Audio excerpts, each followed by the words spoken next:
Assalamualaikum warahmatullahi wabarakatuh.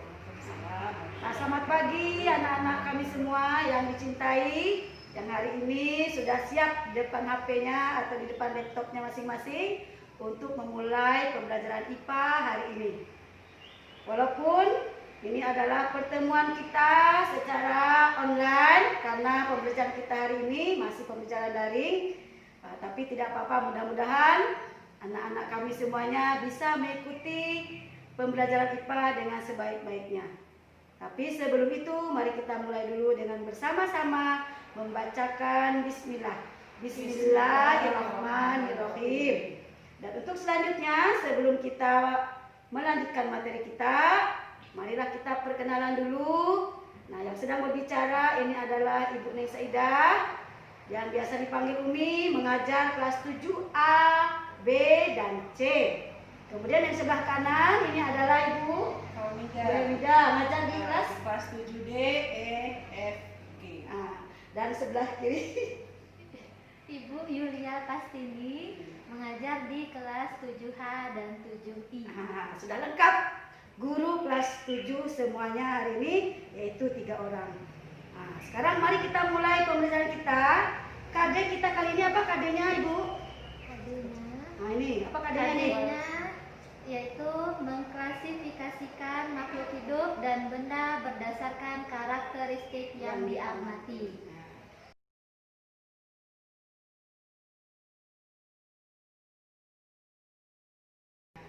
Ananda kemarin sudah belajar tentang klasifikasi pada pertemuan online yang pertama. Ada yang masih ingat apa pengertian klasifikasi? Pasti udah ingat ya.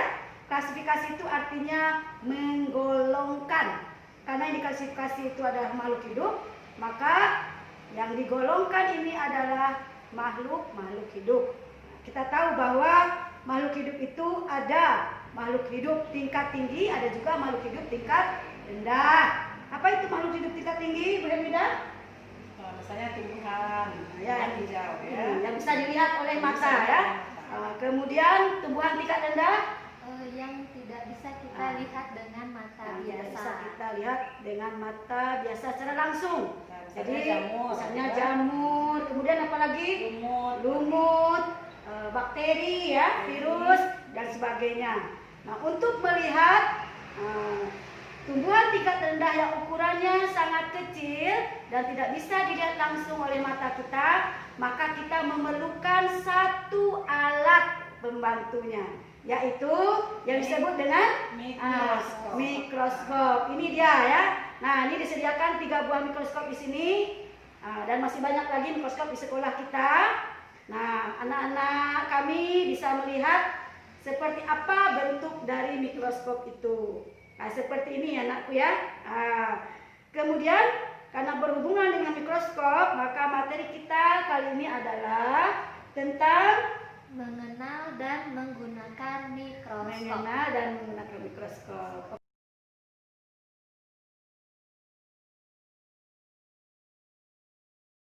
Oke, yang pertama kita berkenalan dulu. Mikroskop.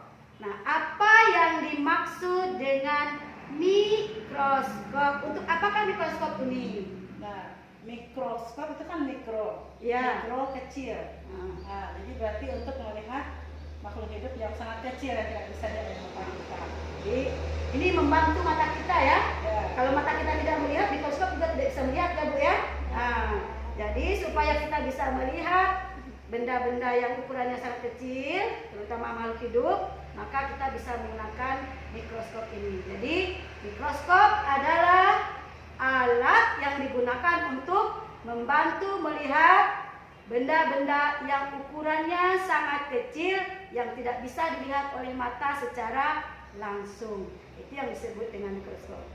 Sudah mengerti Anda semuanya? Oke, kalau mengerti kita lanjut. Silakan dibuka bukunya. Kalau pada LKS itu pada halaman 11. Ya, silakan dibuka oleh anak-anak ibu, anak Umi semuanya. Kalau pada buku paket itu pada halaman 55 dan seterusnya. Ya, jadi silakan dilihat di buku masing-masing. Sudah dibuka bukunya, Nak? Nah, bagus ya. Pintar-pintar. anak Ami semuanya, anak ibu semua. Nah, sekarang kita lanjut kepada bagian-bagian dari mikroskop.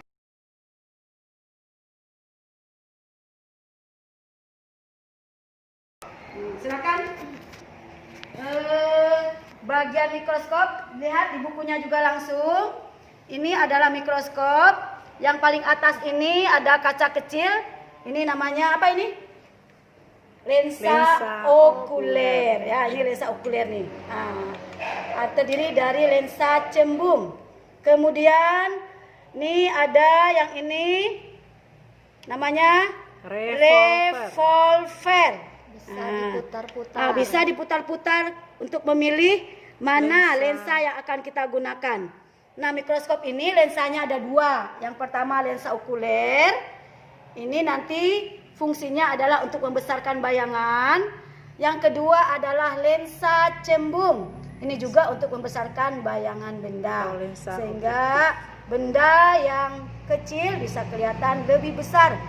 Ratusan bahkan ribuan kali dari ukuran yang semula atau sebenarnya. Nah, selanjutnya ini apa namanya ini? Itu tabung. Nah, ini adalah tabung mikroskop ya. Kemudian ini disebut dengan meja preparat. Nah, meja preparat ini nanti gunanya adalah untuk meletakkan ya Bu Helmes. Nah, untuk meletakkan benda yang akan kita teliti. Kita nanti letakkan di sini ya. Nih, letakkan kacanya nanti.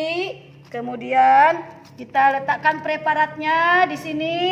Kita tutup dengan ininya. Kita bisa ini diangkat dan diturunkan ya. Kemudian di bawah meja preparat ini ada namanya ini yang bisa diputar-putar. Ini namanya diafragma. Dia berlubang-lubang.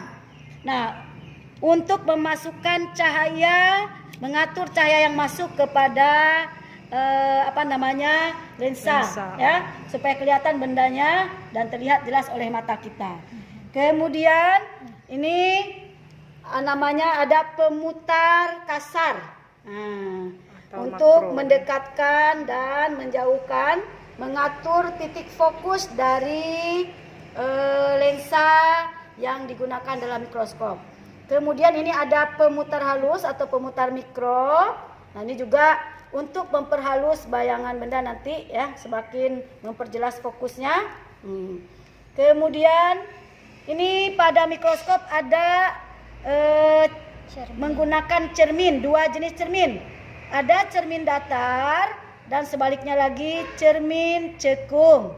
Nah, jika cahaya yang menuju lensa ini bagus dan banyak, maka kita menggunakan cermin datar saja, mengatur cahaya yang masuk.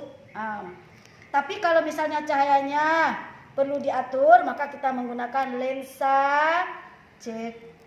cekung ya. Ini ya, lensa cekung untuk mengambil cahaya dari luar supaya bisa masuk ke diafragma dan bisa masuk ke lensa objektif. Kemudian di sini jangan lupa anak-anakku ada yang namanya penjepit untuk menjepit kaca ya, tempat meletakkan preparat. Dan ini adalah kaki dari mikroskop. Nah, dan ini lengan mikroskop. Nah, bagaimana cara membawa mikroskop yang benar? Ini ya dipraktekkan oleh Ibu Yulia. Kalau cara membawa mikroskop yang benar seperti ini. Ya anakku ya, tidak boleh digini-gini saja ya, tidak boleh gini-gini. Tuh harus seperti ini. Karena ini barang yang memang bisa kita gunakan dan harganya sangat mahal. Jadi kita harus menggunakannya dengan hati-hati. Nah, anak-anak kami, untuk selanjutnya bagaimana langkah-langkah kita dalam menggunakan mikroskop. Tapi sebelum ke situ tadi ada yang terlupa ya. Lensa okuler ini adalah lensa. Ini bisa ditarik nak lengannya nak. Bisa ditarik ini ya. Lensa okuler ini gunanya letaknya dekat dengan mata kita, mata pengamat untuk melihat ke dalam. Ini namanya lensa okuler ya, untuk memperbesar bayangan, letaknya dekat dengan mata. Sedangkan ini lensa objektif adalah lensa yang dekat dengan benda yang akan kita amati. Gunanya juga memperbesar benda. Nah, selanjutnya, apakah sudah bisa dimengerti semuanya, Ananda? Nah, senyum dulu semuanya, senyum dulu. Nah, bagus ya. Nah, apakah tidak terlalu cepat ya Umi bicaranya? Mudah-mudahan bisa difahami mengenai mikroskop, bagian-bagian mikroskop dan fungsinya masing-masing ya nak ya. Itu harus kamu hafal dan kamu pelajari, ingat di rumah, lihat pada bukunya. Nah, sekarang bagaimana langkah-langkah menggunakan mikroskop? Langkah-langkah menggunakan mikroskop. Bisa Bu Yulia silakan. Dari pertama, sama-sama ya. Yang pertama, kita pegang mikroskop seperti ini, kita ambil, kemudian kita posisinya ya. Lengan tersebut berdekatan dengan tubuh kita. Jadi tidak seperti ini ya, tidak seperti ini juga. Nah, harus lengannya berdekatan dengan tubuh. Kemudian yang kedua, kita atur ini. Ya, ininya dulu diangkat. Diangkat dulu ke atas. Kemudian kita atur revolvernya. Revolver mana ya? Revolvernya dulu. Mana yang akan kita gunakan? Lensanya. Ini. Kemudian yang selanjutnya adalah kita atur diafragma. Ya, diafragmanya. Nah, lensa ukuler ini kita pasang. Setelah itu anak kami kita pasang preparat sini kita letakkan yang akan kita amati. Kemudian kita atur fokusnya. Nah, ini untuk menaikkan dan menurunkannya. Kita atur fokusnya. Kita hadapkan ini kepada cahaya matahari. Kalau cahayanya kurang kita atur dengan lensa ini, lensa apa namanya? Lensa cembung ya, di bawah diafragma untuk mengatur memasukkan cahaya masuk ke dalam. Nah, setelah pemutar kasar, kita putar lagi dengan pemutar halusnya. Nah, ini untuk lebih memperjelas lagi bayangannya ya nak ya. Kemudian setelah kita lihat, nanti terlihat oleh kita objek-objek yang ada di dalam yang kita selidiki tadi ya, di dalam preparat tadi, dengan ukuran yang lebih besar daripada sebelumnya ya. Kemudian kita bisa mengganti, kalau ada kita pakai ganti lensa yang ini, ingin ganti dengan lensa ini boleh. Diputar saja ya sampai terdengar bunyi klik. Berarti itu sudah pas, lensanya tepat pada tengah-tengah bagian preparat kita. Nah, nanti boleh diatur, diganti-ganti mana kira-kira. Kita lihat lagi mana yang sudah pas, ukurannya yang sudah jelas dari objek yang kita amati ya. Kemudian kita usahakan supaya preparat ini atau preparat itu adalah objek yang sedang kita teliti, misalnya air yang keruh atau lapisan kulit bawang atau lapisan tumbuh-tumbuhan lain yang sedang kita selidiki, itu namanya preparat ya anak-anakku. Kalau sudah jelas nanti kita selesai menggunakannya, maka kita bersihkan kembali mikroskopnya. Nah ya, dibuka ininya, penjepitnya, kemudian kita letakkan lagi di sini. Kita bersihkan dan kita bawa ke tempat penyimpanan dengan cara seperti ini ya, sudah ya. Seperti ini. Ya anak-anak kami, tangan kanan di atas, tangan kiri berada di bawah di kaki mikroskopnya. Nah, demikianlah. Mudah-mudahan anak-anak kami semuanya, Ananda di rumah, bisa mengerti dan memahami tentang mikroskop, sudah kenal dengan mikroskop, tahu bagian-bagian mikroskop dan fungsinya masing-masing, dan juga cara menggunakan mikroskop dengan baik dan benar. Kalau ada pertanyaan, silakan kirim saja melalui WA kepada ibu guru kita masing-masing. Silakan. Dan jangan lupa sebelum ditutup membaca doa terlebih dahulu. Alhamdulillahirabbil alamin. Mudah-mudahan kita bisa bertemu lagi pada pertemuan yang akan datang. Dan setelah ini silahkan Ananda kerjakan soal-soal yang sudah dikirim lewat G-School. Isi dengan baik dan benar, hati-hati ya. Setelah itu Ananda boleh beristirahat dan tidak main-main yang lain-lainnya. Nah, demikianlah pertemuan kita kali ini. Mudah-mudahan Ananda senang dan berbahagia belajar di rumah. Dan ingat, tetap jaga kesehatan dan juga jaga kebersihan kita. Rajin belajar dan tetap semangat. Nah, mari kita tutup bersama-sama. Wabillahi taufiq wal hidayah. Wassalamualaikum warahmatullahi wabarakatuh. Sampai jumpa.